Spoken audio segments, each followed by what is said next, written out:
ಪ್ರತಿಯೊಬ್ಬರ ಜೀವನದಲ್ಲೂ ಕೂಡ ಈ 3 ಥರದ ಜನ ಸಿಗ್ತಾರಂತೆ. ಮೊದಲನೇದು ಲೀಫ್ ಪೀಪಲ್, ಅಂದ್ರೆ ಈ ಮರದ ಎಲೆಗಳ ತರ ಕಾಲಕ್ಕೆ ತಕ್ಕಂತೆ ನಮ್ಮ ಜೊತೆಗಿರ್ತಾರೆ.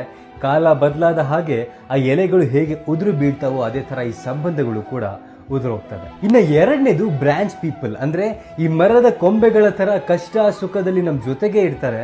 ಆದ್ರೆ ಈ ಕಷ್ಟಗಳ ಭಾರ ಹೆಚ್ಚಾದಾಗೆ ಆ ಕೊಂಬೆಗಳು ಹೇಗೆ ಮುರಿದು ಬೀಳ್ತಾವೋ ಅದೇ ತರ ಈ ಸಂಬಂಧಗಳು ಕೂಡ ಮುರಿದು ಬೀಳ್ತವೆ. ಇನ್ನ ಮೂರನೇದು ರೂಟ್ ಪೀಪಲ್, ಅಂದ್ರೆ ಈ ಮರದ ಬೇರುಗಳ ತರ ಯಾವಾಗ್ಲೂ ನಮ್ಮ ಜೊತೆಗೆ ಇರ್ತಾರೆ. ನಾವು ಬೀಳ್ದೇ ಇರೋ ಹಾಗೆ ನೋಡ್ಕೊಂತಾರೆ, ನಾವು ಬೆಳೆಯೋದಕ್ಕೆ ಸಪೋರ್ಟ್ ಮಾಡ್ತಾರೆ. ಕೆಲವೊಂದ್ಸತಿ ಇವ್ರು ಯಾರ ಕಣ್ಣಿಗೂ ಕೂಡ ಕಾಣಲ್ಲ, ಆದ್ರೆ ಇವರು ನಮ್ಮ ಜೀವನದಲ್ಲಿ ಬಹಳ ಇಂಪಾರ್ಟೆಂಟ್ ಪೀಪಲ್ ಆಗಿರ್ತಾರೆ. ನಿಮ್ಮ ಜೀವನದಲ್ಲಿ ಯಾವಾಗ್ಲೂ ನಿಮ್ಮ ಜೊತೆಗೆ ಬೇರುಗಳ ತರ ಇದ್ದು ನೀವು ಬೆಳೆಯೋದಕ್ಕೆ ಸಪೋರ್ಟ್ ಮಾಡಿದಂತಹ, ನೀವು ಬೀಳದೆ ಇರೋ ಹಾಗೆ ನೋಡ್ಕೊಂಡಂತಹ ನಿಮ್ಮ ರೂಟ್ ಪೀಪಲ್ಗಳಿಗೆ ಈ ವಿಡಿಯೋನ ಶೇರ್ ಮಾಡಿ.